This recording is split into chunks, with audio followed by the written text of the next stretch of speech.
Hi Explorer! Welcome back to our channel. So for today's video ay mag-ocular visit tayo ng private resort sa Piela das Marinas, Cavite. So guys, yung ipapakita ko po sa inyo ay nakita ko lang din po sa FB.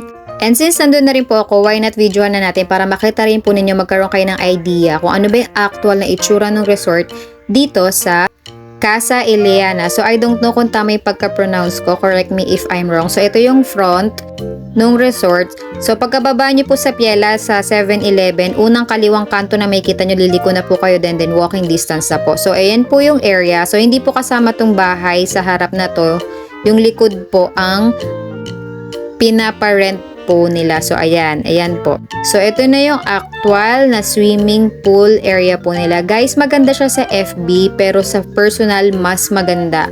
Really, actually, mas na-appreciate ko yung ambience at itsura niya nung nakita ko na siya ng actual. So yung Casa Ileana po, meron po silang tatlong schedule na pwede nyo piliin. Day swimming 8 AM to 6 PM, night swimming from 8 PM to 6 AM, then meron silang 22 hours. So itong buong area na po na ito na po yung kasama doon sa rate po nila. So as of July 2023, ang rate po nila ng day swimming is 10,000 pesos, for the night swimming is 13,000 pesos, and for 22 hours is 16,000 pesos.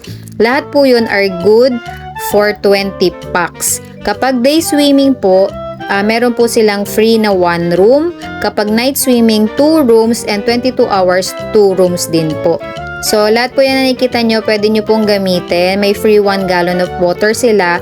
Ang hindi ko po naitanong is yung gasol, nakalimutan ko. Pero parang may charge po siya na 300 pesos pag gagamit po kayo ng gasol. Tanya may fire extinguisher din sila dito sa labas ng CR. Ito yung CR sa baba. Then guys, kapag sobra na kayo sa 20 person, ang rate po ng excess person up to 30 packs po ang capacity ng resort ha. 200 pesos per head po ang babayaran po.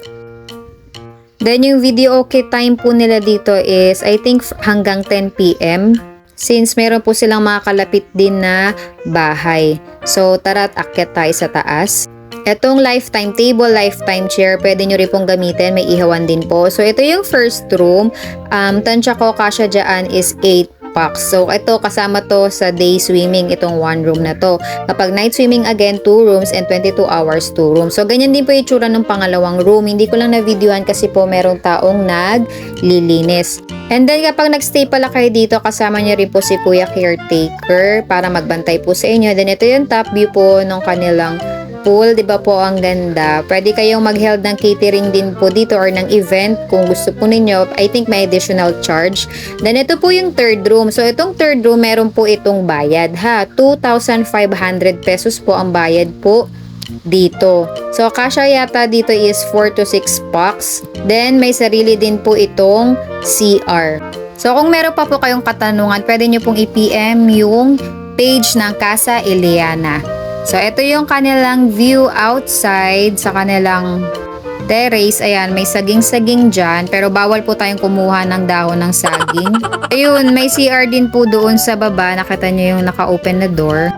Then guys, yung parking area po nila is parang 2 to 3 cars po ang kakasya. So, that's it. Thank you everyone for watching and follow for more. Bye!